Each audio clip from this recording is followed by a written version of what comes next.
입니다. 신약성경 150쪽에 있습니다. 요한복음 5장 24절에서 29절까지의 말씀, 24절에서 29절까지의 말씀 교독해서 읽도록 하겠습니다. 내가 진실로 진실로 너희에게 이르노니 내 말을 듣고 또 나 보내신 이를 믿는 자는 영생을 얻었고 심판에 이르지 아니하나니 사망에서 생명으로 옮겼느니라.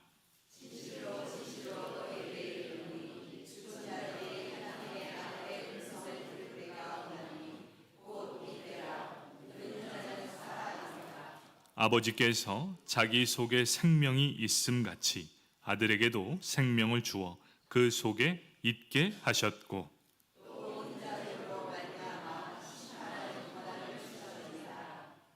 이를 놀랍게 여기지 말라. 무덤 속에 있는 자가 다 그의 음성을 들을 때가 오나니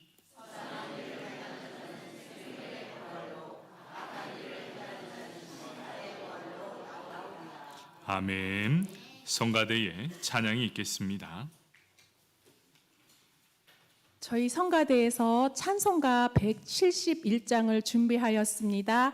3절은 같이 불러주시기 바랍니다.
아멘. 우리의 찬양을 받으실 하나님께 박수로 영광 올려드리겠습니다.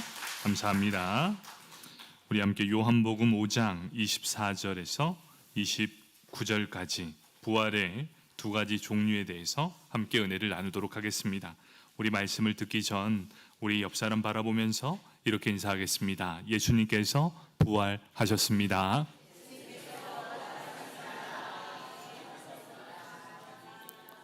예수님이 부활하셨습니다. 이 얼마나 귀한 은혜입니까? 죄와 사망의 권세를 이기시고 바로 부활하셨습니다. 이것은 우리의 믿음의 근본입니다. 네, 우리의 근본. 우리의 근본이 바로 그것입니다. 죄와 사망의 권세를 이기신 예수 그리스도, 그를 하나님께서 다시 살리셨습니다.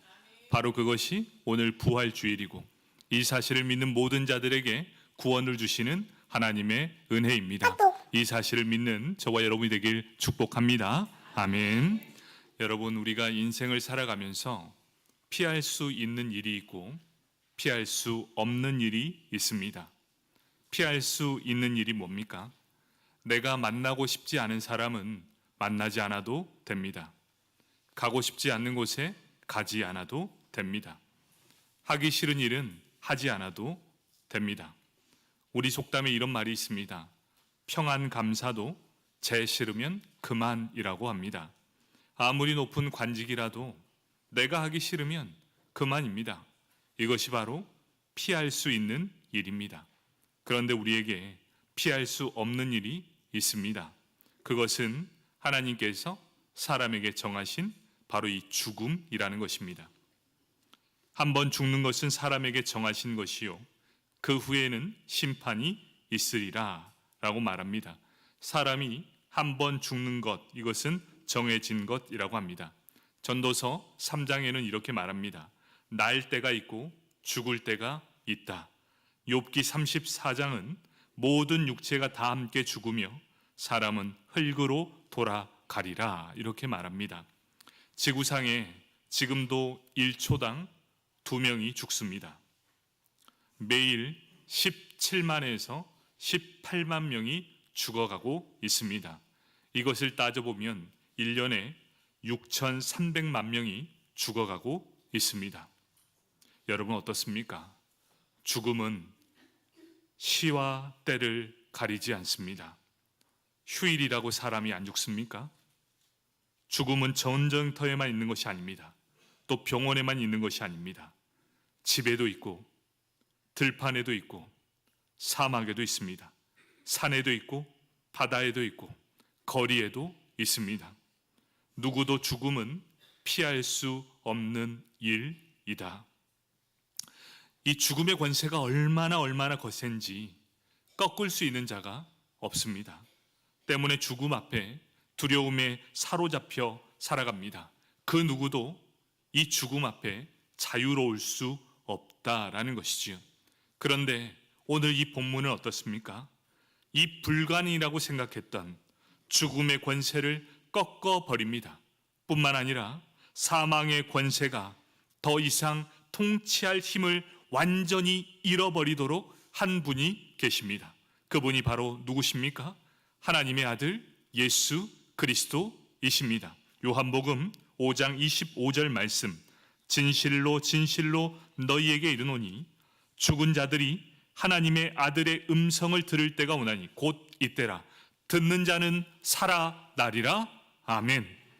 바로 하나님의 아들의 음성, 곧 예수 그리스도의 음성을 들을 때가 오나니 그 음성을 듣는 자마다 살아나리라.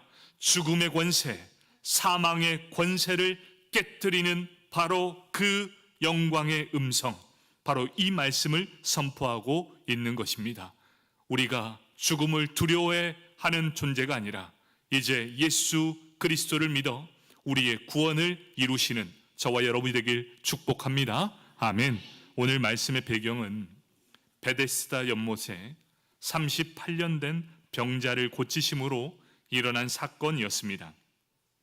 38년 된 병자, 그 병자를 고치시는 날, 그 날이 바로 안식일이었습니다.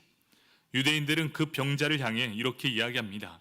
안식일에 병을 고치는 자신의 자리를 들고 가는 것 옳지 않다. 누가 너에게 이런 일을 행했는가? 그 화살은 자연스럽게 예수님을 향하게 됩니다. 그리고 이것을 빌미로 유대인들은 예수를 죽이고자 합니다. 요한복음 5장 18절 말씀입니다. 유대인들이 이로 말미암아 더욱 예수를 죽이고자 하니 이는 안식일을 범할 뿐만 아니라 하나님을 자기의 친아버지라 하여 자기를 하나님과 동등으로 삼으심이로라. 이렇게 말합니다. 유대인들이 예수를 죽이고자 한 이유는 두 가지입니다. 첫 번째, 안식일을 범했다. 두 번째, 자기를 하나님의 아들이라고 얘기했고 하나님을 친아버지라고 했던 거짓말을 하는 자, 바로 신성 모독죄를 졌다라고 말하고 있습니다. 그런데 예수님은 자신을 죽이려고 하는 유대인들을 향해 자신이 누구라고 이야기합니까? 첫 번째는 내가 바로 안식일의 주인이다 말하고, 두 번째는 너희가 나를 죽이려고 한 것, 그것은 거짓이 아니라 참으로 나는 하나님의 아들이다라고 말씀하고 있습니다. 죽는 자들이 하나님의 아들의 음성을 듣는 때 듣는 자는 살아나리라 분명하게 말씀해 주고 있습니다. 바로 그 사실을 믿는 자, 그 믿는 자는 다시 살아나게 될 것이고 영원한 생명을 누리게 될 것이다 라고 말합니다. 그러면 우리는 어떻게 살아나게 됩니까?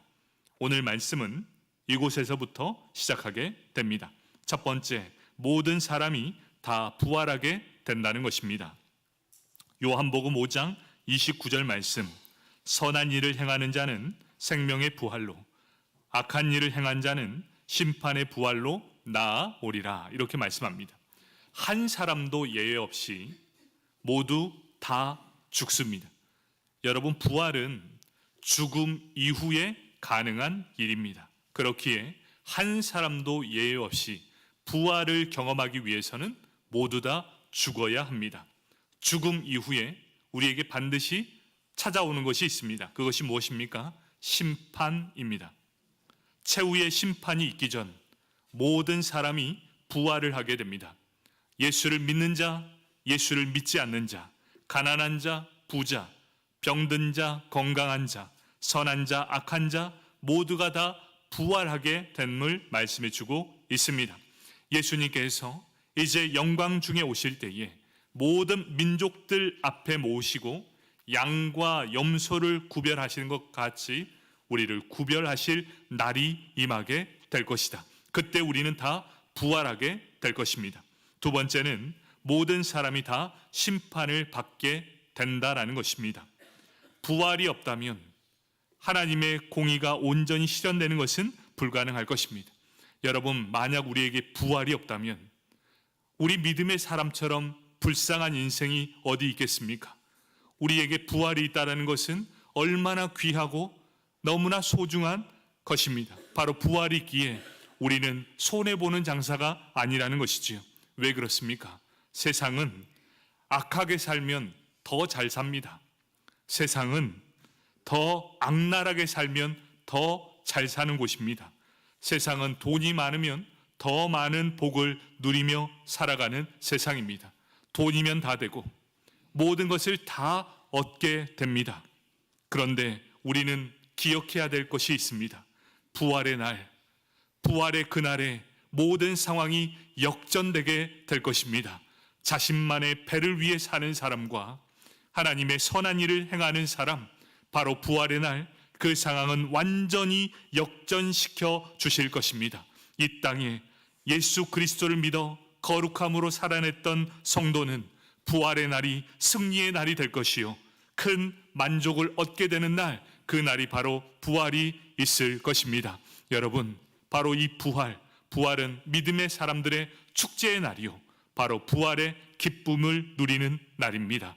부활이 우리 믿음의 사람의 모든 것이라 해도 과언이 아닙니다. 그럼 어떻게 그 사람에 대해서 그것이 가능하게 됩니까? 전도서 12장 14절 말씀, 하나님은 모든 행위와 모든 은밀한 일을 선악간에 심판하시리라. 우리 하나님은 공정하십니다. 세상적인 판단으로 어그러지는 심판을 절대 하지 않습니다. 무전유죄, 유전무죄, 하나님 앞에서는 통하지 않습니다. 우리의 모든 행위, 우리의 모든 은밀한 일을 선악간에 보시는 우리 하나님이 계시기 때문입니다.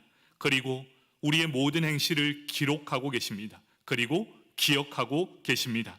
우리의 모든 행실을 공정하고 정의롭게 심판하실 것입니다.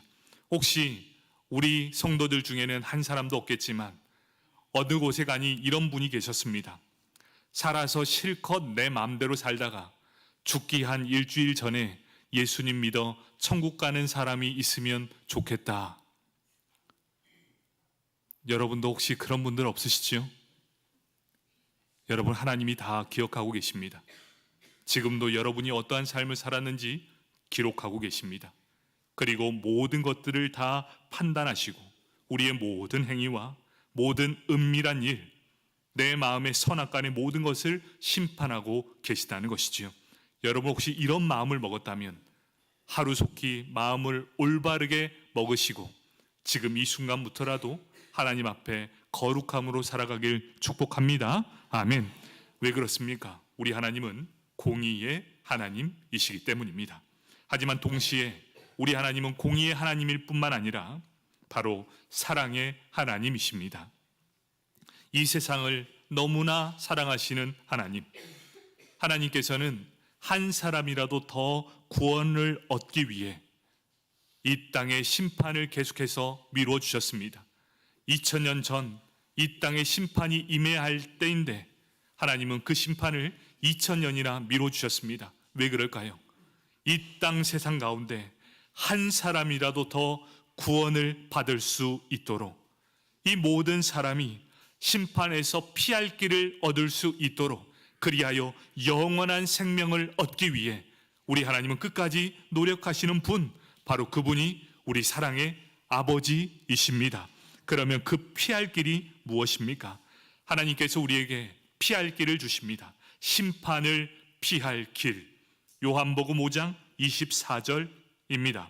내가 진실로 진실로 너희에게 이르노니 내 말을 듣고 또 나 보내신 이를 믿는 자는 영생을 얻었고 심판에 이르지 아니하나니 사망에서 생명으로 옮겼느니라. 아멘. 피할 길 그 첫 번째가 뭡니까? 내 말을 듣고라고 말씀하고 있습니다. 영생을 얻는 첫 번째 조건, 심판을 피하고 영생을 얻는 그 첫 번째 조건이 뭡니까? 내 말을 듣고입니다. 믿음은 들음에서 납니다. 들음은 그리스도의 말씀으로 말미암았느니라 말씀하고 있습니다. 예수님의 말씀은 진리요 생명입니다. 이 말씀을 듣는 사람만이 하나님 앞에 나아올 수 있다라고 분명하게 말씀해 주고 있습니다. 사랑하는 성도 여러분, 우리 여기 중고등부 학생들도 있고 우리 아이들도 있지만 여러분, 예배당에 와서 잠을 자도 좋습니다. 여기 와서 딴짓을 해도 좋습니다. 그런데 놀라운 게 뭔지 아십니까? 우리 어른들과 아이들의 차이는 딴짓하고 있는 것 같아도 듣습니다. 우리 어른들하고는 다르죠. 딴짓하면 아이 듣지 않습니다. 그런데 우리 아이들은 듣습니다. 기가 막히게 잘 듣고 있더라고요. 전 놀랬습니다. 그래서 예배당에 와서 잠을 자는 것처럼 보여도 예배의 자리를 지키는 것이 참 중요합니다. 그런데 우리가 주의해야 될 점이 있습니다. 지각을 하거나 도중에 나가는 것은 차원이 다른 문제라는 것이죠. 왜 그렇습니까? 그것은 말씀을 듣는 것이 아니기 때문입니다. 여러분, 지각해서 도중에 들어오면 말씀이 들려지지 않습니다. 그리고 도중에 나가버리면 아무것도 남는 것이 없기 때문입니다.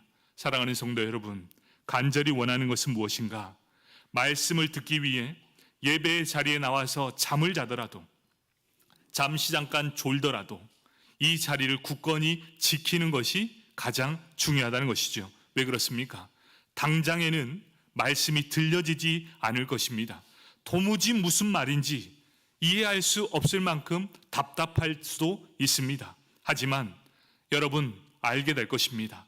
언젠가 시간이 지나서 그 말씀이 꿀송이보다 단 것을 알게 될 때가 반드시 온다는 것을 말입니다. 여러분, 이곳에서 예배드리는 모든 성도님들도 처음부터 말씀을 듣겠습니다라고 이 자리에 앉는 사람은 거의 없습니다. 시간이 지나면 지날수록 그 말씀이 이해가 되고 그 말씀이 나에게 이해가 되며 또 성령 하나님께서 깨닫는 은혜를 더해주셔서 꿀송이보다 단 것이 바로 이 말씀이구나 라는 그 깨달음의 그 자리까지 나아가게 된다는 것입니다. 여러분, 피할 길, 구원을 얻는 첫 번째 단계, 말씀을 듣는 것. 여러분, 이 말씀의 자리를 사모하십시오. 이 말씀의 자리, 다른 곳에서 서성거리지 마시고 예배의 자리에 앉아 있더라도 그냥 이곳에 앉아 있는 게 바로 하나님의 은혜입니다. 두 번째는 또 나 보내신 이를 믿는 자는 이라고 말합니다. 이 말씀은 내가 하나님의 아들임을 믿는 자, 예수가 바로 하나님의 아들임을 믿는 자는 예수를 통해 살아계신 하나님을 알게 되는 것이고 그 하나님을 믿는 자리까지 나아간다라는 것을 말씀하고 있습니다. 내 말을 듣고 또 나 보내신 이를 믿는 자는 영생을 얻었고 심판에 이르지 아니하나니 사망에서 생명으로 옮겼느니라 말씀합니다. 정리해 보면 이렇습니다. 심판을 피하고 영생을 얻는 길, 첫 번째, 나는 지금 예배의 자리에 있는가? 이것이 첫 번째. 두 번째, 예배의 자리에서 나는 말씀을 듣고 있는가? 세 번째, 말씀을 통해 살아계신 하나님의 아들 예수 그리스도를 믿고 있는가? 바로 이것이 내 안에 있다면 심판을 피하고 영생을 얻게 될 것입니다. 그러면 누가 예수를 믿는 사람입니까? 누가 예수를 믿고 심판을 피해갈 수 있습니까? 도대체 심판을 피할 믿음이 있는 사람은 어떤 사람입니까? 여러분, 그 사람의 삶의 태도를 보면 압니다. 여러분, 믿음은 보입니다. 여러분, 믿음은 보인다는 사실을 인정하십니까? 어떻게 보입니까? 예배를 드리는 그 사람의 태도를 보면 알 수 있고 사람을 대하는 태도를 보면 알 수 있습니다. 또 삶의 열매를 통해 알 수 있게 된다는 것입니다. 믿음의 선진들을 보십시오. 멀리 가지 않아도 됩니다. 여러분의 어머니 세대를 한번 보십시오. 30년, 40년 전에 믿음의 부모님들께서 어떻게 주일 예배를 준비하셨는지 한번 생각해 보십시오. 그 전날 어떻게 준비하고 있었는지를 한번 생각해 보십시오. 어떠한 마음가짐으로 헌금을 준비하고 계셨는지를 한번 보십시오. 그때는 성미가 참 귀한 시대였습니다. 성미를 어떻게 드리기 위해 준비하였는지를 생각해 보십시오. 또 믿음의 부모님들께서 어떻게 목회자를 섬겼는지 한번 보십시오. 여러분, 우리의 믿음은 주일 예배를 대하는 태도에서 이미 결정납니다. 지각하기로 마음을 먹으면 이미 예배에 대한 기대감이 사라지게 된다는 것입니다. 지각하기로 마음 먹는다는 것은 예배에 대한 기대감이 전혀 없다. 기대가 없다는 것은 무엇입니까?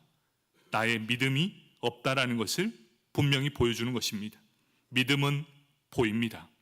내가 지각한다는 것은 어떤 의미입니까? 예배가 기대되지 않고 예배에 대한 소망이 없다는 것, 곧 그것은 내 믿음이 없다는 것을 보여주고 있습니다. 어떤 혹자는 이렇게 얘기할 수 있습니다. 상황이 있었습니다. 내 처지가 그렇습니다. 아시지 않습니까? 이렇게 얘기할 수 있습니다. 그럼 제가 한 가지 예를 한번 들어드리겠습니다. 내일 해외여행을 간다고 생각해 보십시오. 그때도 비행기 출발 시간에 지각하시겠습니까? 100이면 100, 적어도 30분 전에 탑승구 앞에서 제일 먼저 기다리는 사람이 지각하는 사람 아닐까요? 여러분은 어떻습니까? 해외여행 간다고 해서 그 비행기를 못 타는 사람 한 사람도 못 봤습니다. 지각해서 못 가는 것이 아니라 여권을 안 갖고 와서 못 가는 것이 지각해서 못 가는 사람 한 명도 못 봤습니다. 참 마음 아프더라고요.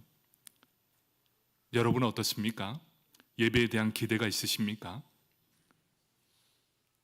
오늘은 한 사람도 지각을 안 하네요. 참 놀랍습니다. 여러분, 예배는 하나님과의 이 믿음의 소통의 준비입니다. 하루 전부터 준비하는 거고 일주일을 다해 준비하는 것이 바로 예배입니다. 여러분, 그것이 바로 하나님 앞에 예배의 태도요, 삶의 태도라는 것을 꼭 인식했으면 좋겠습니다. 내가 진실로 진실로 너희에게 이르노니 내 말을 듣고 또 나 보내신 이를 믿는 자는 영생을 얻었고 심판에 이르지 아니하나니 사망에서 생명으로 옮겨느니라. 바로 늘 기대하는 심령으로 부활하신 그 예수님을 믿는 우리 모두가 되시길 축복합니다. 아멘. 부활에는 두 가지의 종류의 부활이 있습니다. 성경은 이렇게 말합니다. 부활 후 심판의 결과에 따라 사람들의 영원한 운명이 나누어지게 될 것이다. 이 두 가지 종류의 부활이 있음을 말씀합니다. 요한복음 5장 29절 말씀입니다. 선한 일을 행하는 자는 생명의 부활로, 악한 일을 행하는 자는 심판의 부활로 나오리라. 이렇게 말씀하고 있습니다. 영원한 생명을 얻는 것, 이것은 의인들의 부활로 생명의 부활이다. 이렇게 말하고, 영벌에 들어갈 사람들의 부활은 심판의 부활이다. 이렇게 부릅니다. 그렇다면 여기에서 우리 한번 살펴봐야 될 것이 과연 생명의 부활과 심판의 부활을 나누는 선한 일 그리고 악한 일이 무엇인가에 대한 부분입니다. 문자 그대로 이해한다면 선한 일을 하는 것, 이것은 구원을 조건으로 받아들이는 것처럼 보이게 됩니다. 선한 일을 많이 하면 구원을 받을 수 있는 것, 이것을 우리는 행위 구원이라고 합니다. 하지만 구원은 절대로 행위로서 구원을 얻을 수 없다라고 말합니다. 그러면 성경에서 말한 선한 일은 무엇입니까? 이것을 살펴보기 위해 여호수아 23장 14절 말씀을 보아야 합니다. 보라, 나는 오늘 온 세상이 가는 길로 가려니와 너희의 하나님 여호와께서 너희에게 대하여 말씀하신 모든 선한 말씀이 하나도 틀리지 아니하고 다 너희에게 응하여 그 중에 하나도 어김이 없음을 너희 모든 사람은 마음과 뜻으로 아는 바라. 이렇게 말합니다. 여기서 말하는 선한 일은 히브리어로 토브라고 합니다. 창세기에 나오는 보시기에 좋았더라 라는 토브와 똑같은 단어입니다. 이 토브라는 단어를 70인역 헬라어로 번역하면 아가토스입니다. 이 아가토스는 오늘 본문의 선한 일, 여호수아가 행한 선한 일과 같은 것임을 말씀하고 있습니다. 그렇기에 여호수아서에서 쓰인 이 선한 일이 무엇인가를 알게 된다면 오늘 본문에서 예수님께서 행하라 하신 선한 일이 이해가 될 것입니다. 여호수아 23장 14절을 표준 새 번역으로 보면 이렇습니다. 나는 이제 온 세상 사람이 가는 길로 갈 때가 되었소. 여러분은 주 하나님이 약속하신 모든 선한 말씀 가운데서 이루어지지 않는 것이 하나도 없음을 여러분 모두의 마음과 모두의 양심 속에 분명히 알고 있어. 그 가운데서 한 말씀도 어김이 없이 다 이루어졌소. 이렇게 말씀합니다. 여호수아는 선한 일을 이렇게 말합니다. 하나님께서 이스라엘을 애굽에서 불러내셔서 당신께서 약속하신 땅까지 들어가시는 출애굽의 모든 여정을 선한 일이라고 말씀하고 있습니다. 이 선한 일이 이스라엘에게 모두 이루어졌음을 말합니다. 히브리서에서 선한 일은 이것입니다. 히브리서 13장 21절 말씀, 모든 선한 일에 너희를 온전케 하사 자기 뜻을 행하게 하시고 그 앞에 즐거운 것을 예수 그리스도로 말미암아 우리 속에 이루시기를 원하노라. 영광이 그에게 세세 무궁토록 있을지어다. 아멘. 바로 히브리서에서 선한 일은 무엇입니까? 예수 그리스도로 말미암아 우리 속에 이루어지는 것이라고 말씀합니다. 그런데 이 일이 하나님께서 하시는 일이라고 말씀합니다. 온전케 하시고 자기 뜻을 행하게 하시고 이루시기를, 이 모든 동사는 사역 동사입니다. 그래서 이 모든 주권이 누구에게 있냐? 하나님께서 이 모든 일에 주도권을 쥐고 있다라는 의미입니다. 정리해 보면 이렇습니다. 우리가 행해야 할 선한 일이 무엇인가? 하나님께서 약속하신 모든 말씀이 우리 가운데 이루어질 수 있도록 행하는 것입니다. 온전하게 하시고 자기 뜻을 행하게 하시고 이루시기를 믿으며 살아가는 것, 이것이 선한 일입니다. 너무나 장황스러운 얘기지만 이 의미를 이렇게 요약할 수 있습니다. 선한 일을 행하는 자란 하나님께서 그의 아들을 이 땅에 보내어 이루신 그 구원을 믿는 사람이 바로 선한 일을 행하는 사람이다. 그럼 악한 일을 행하는 자는 누구인가? 하나님께서 이 땅에 보내신 이 하나님의 아들 예수를 믿지 않는 사람이 바로 악한 일을 행하는 것이다. 여러분, 선한 일은 예수를 믿는 것이고 악한 일은 예수를 믿지 않는 것이다. 마지막 날 이르게 되면 선한 자도 악한 자도 부활을 이루게 될 것이다. 그런데 그 부활은 서로 다른 부활이 될 것이다. 선한 일을 행한 사람, 곧 예수 그리스도를 믿는 사람만이 생명의 부활을 얻게 될 것이다. 바로 이것이 우리에게 주신 선한 일이라는 것입니다. 여러분, 예수를 믿는 것은 바로 선한 일입니다. 이 믿음조차도 하나님께서 허락해 주셔야만 믿을 수 있다는 것, 그 모든 주권은 바로 하나님께 있다는 의미입니다. 우리가 믿는 것 자체도 하나님이 선물로 주신 것이요, 우리가 이렇게 구원을 얻는 것도 하나님 손 안에서 이루어진다는 것입니다. 바로 모든 것이 하나님의 선한 일 가운데 이루어진 것, 우리는 단순히 믿음으로 순종할 때 이 부활의 기쁨을 누리게 될 것입니다. 우리 마지막으로, 그러면 부활의 날을 예비하는 사람은 어떠한 삶을 살아야 하는가?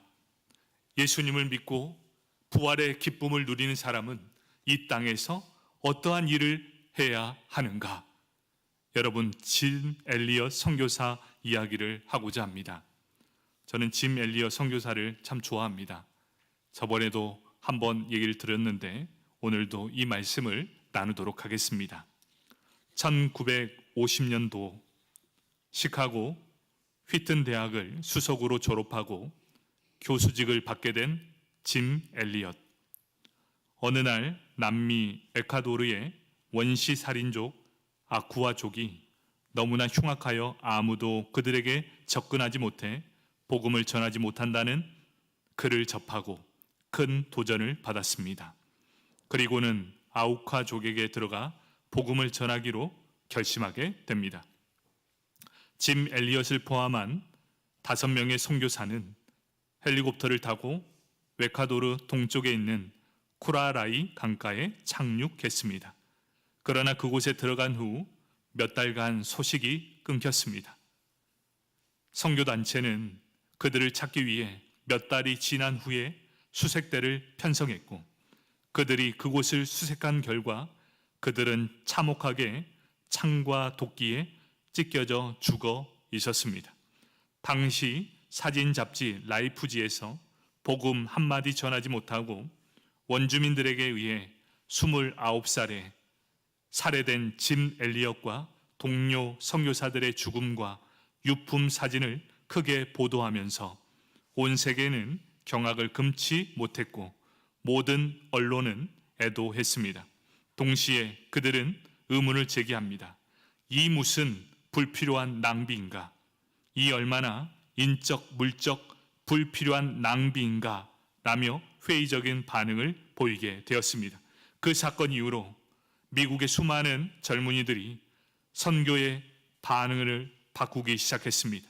더 이상 선교에 관심을 갖지 않게 되었습니다. 그러나 그의 아내 엘리자베스는 그가 평소 남긴 글을 보여주면서 이렇게 말했습니다. 원하지 않는 일이 일어나야 낭비입니다. 내 남편은 꿈을 이루었습니다. 감히 낭비라 하지 말아 주십시오. 놀라운 사실은 선교사들은 권총을 가지고 그곳에 도착했지만 그들은 원주민들의 위협 속에서도 총을 전혀 사용하지 않았고 그대로 순교했다는 것입니다. 그들이 권총을 가지고 간 이유는 맹수들로부터 자신을 보호하기 위해 총을 가져갔을 뿐 복음을 전해야 할 대상을 죽이기 위해 총을 가져간 것이 아니라는 이유로 막다른 상황에서도 총을 쏘지 않았다는 것입니다. 이야기는 여기서 끝나지 않습니다. 그의 아내가 간호사 훈련을 받고 아우카족에게 들어간 것입니다.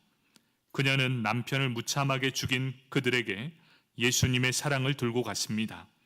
그들과 함께 생활하면서 그를 가르쳐주고 병자를 정성껏 간호해 주었습니다.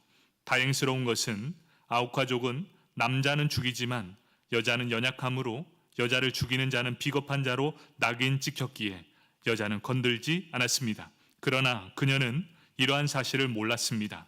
죽을 각오를 하고 그곳에 들어가 5년 동안 살면서 그들에게 정성을 다해 사랑을 베풀고 간호사로 헌신했습니다. 5년 사역을 마치고 안식년을 맞아 본국으로 돌아갈 즈음에 추장은 온 부족들과 함께 파티를 열어 주었습니다. 추장은 그녀에게 물었습니다. 늘 저희들과 함께 고생하고 치료해 주시고 앞장서서 고통당하는 자와 함께하는 당신은 도대체 누구입니까? 왜 우리를 위해 그토록 고생하며 희생합니까? 그녀는 대답합니다. 그것은 제 남편이 당신들을 너무 사랑했기 때문입니다. 추장은 의아해하며 물었습니다. 우리는 당신의 남편을 모릅니다. 당신 남편이 누구입니까? 그녀는 눈물을 글썽이며 대답했습니다. 사실은 10년 전에 당신들에게 복음을 전하기 위해 왔다가 죽임을 당한 그 사람이 바로 저의 남편입니다. 저와 제 남편이 당신들을 얼마나 사랑하는지 알려주기 위해 여기에 왔습니다. 그리고 제 남편보다 당신들을 더 사랑하는 예수 그리스도와 그분의 기쁜 소식인 복음을 전하기 위해 이곳에 온 것입니다. 그 이야기를 들은 아우카 부족은 할 말을 잃었습니다. 우리는 창과 도끼로 살해당한 사람이 당신의 남편이라니. 그런데 당신은 우리를 위해 큰 희생과 봉사로 사랑을 베푸다니. 그날 그 자리에 아우카 부족의 모든 사람은 짐 엘리엇의 아내인 엘리자베스를 통해 예수 그리스도를 주님으로 영접하게 됩니다. 남편을 죽인 장본인인 키모는 부족 최초의 목사가 되었습니다. 또한 순교한 선교사들의 두 자녀 중 2명이 아버지가 순교한 강가에서 세례를 받았고 엘리엇의 딸은 아우카족과 함께 살았습니다. 짐 엘리엇이 순교한 지 36년이 지난 1992년 순교했던 현장에서 신약 성경 봉독 예배가 드려지기도 했습니다. 짐 엘리엇이 학교 다닐 때 쓴 일기장에는 이런 글귀가 있었습니다. 영원한 것을 얻기 위해 영원하지 않는 것을 버리는 일은 결코 어리석은 선택이 아니다. 만약 짐 엘리엇 선교사가 창을 들고 달려드는 원주민들을 향해 총을 쐈다면 아우카족에게는 이렇게 놀라운 생명의 구원의 역사가 일어나지 않았을 것입니다. 세상의 눈에는 이들의 죽음이야말로 가장 헛돼 보일 수 있지만 복음의 열매는 얼마나 큰지를 알게 됩니다. 진리의 길은 설령 목숨을 버리더라도 영원한 생명을 얻기에 결코 어리석은 선택이 아니다. 세상 방식의 계산에 연연하지 않아야 복음의 발걸음이 시작된다라는 것입니다. 사랑하는 성도 여러분, 현재의 고난은 장차 우리에게 나타날 영광과 좋게 비교될 수 없습니다. 우리는 이것을 거룩한 낭비라고 합니다. 우리는 주님으로부터 너무나 많은 사랑과 은혜를 받았습니다. 그럼에도 불구하고 예수님께 드릴 때에는 너무나 인색하고 계산하여 드리는 것이 사실입니다. 거룩한 사랑의 낭비는 세상적인 계산법을 넘어서 자신을 드리는 것입니다. 바로 거룩한 사랑의 낭비, 그 원형은 바로 예수님이시고 하나님 아버지이십니다. 하나님께서 죄투성이인 우리를 위해, 우리를 속죄하기 위해 그 독생자 예수 그리스도를 이 땅에 보내주시고 십자가에 못 박혀 죽이게 하셨습니다. 아마도 사탄은 이렇게 얘기합니다. 저 부패한 인생이 뭐길래 당신의 아들을 희생하며까지 그들을 사랑합니까? 인간이 하나님을 위해 한 것이 아무것도 없는데 그들을 위해 독생자를 보내신 하나님의 거룩한 사랑의 낭비를 이해할 수 없었을 것입니다. 하나님이 가지신 이 고귀한 예수 그리스도를 이 땅에 보내주신 것, 그것은 바로 최고의 거룩한 희생이요 최고의 낭비인 것입니다. 바로 그 죽임당한 예수를 하나님께서 다시 살려주셨습니다. 바로 그것이 부활의 기쁨입니다. 여러분, 이 세상 살아가면서 우리도 거룩한 낭비를 해야 되겠습니다. 여러분, 그 거룩한 낭비가 무엇입니까? 주일 예배를 하나님 앞에 온전히 드리는 것. 일주일에 하루만큼이라도, 이 주일만큼이라도 거룩한 낭비를 하십시오. 그리고 나에게 주어진 금액 중 일부를 하나님 앞에 드리는 이 물질을 거룩한 낭비로 하나님 앞에 쌓아 두십시오. 여러분, 다른 세상 사람들은 거룩한 낭비라고 할지 모릅니다. 그런데 이 모든 상황 속에 우리는 반드시 알게 될 것입니다. 부활의 날, 부활의 그 날에 우리는 알게 될 것입니다. 거룩한 낭비가, 절대 거룩한 낭비가 낭비가 아니라 하나님의 복을 받는 큰 축복이었다는 사실을 우리는 부활의 때 알게 될 것입니다. 여러분, 거룩한 낭비를 통해 이 땅에서 하나님을 기쁘시게 하며 하나님의 영광 돌리는 그런 인생 살기를, 그리고 그런 삶의 인생을 살아가기를 간절히 소망합니다. 아멘. 기도하겠습니다.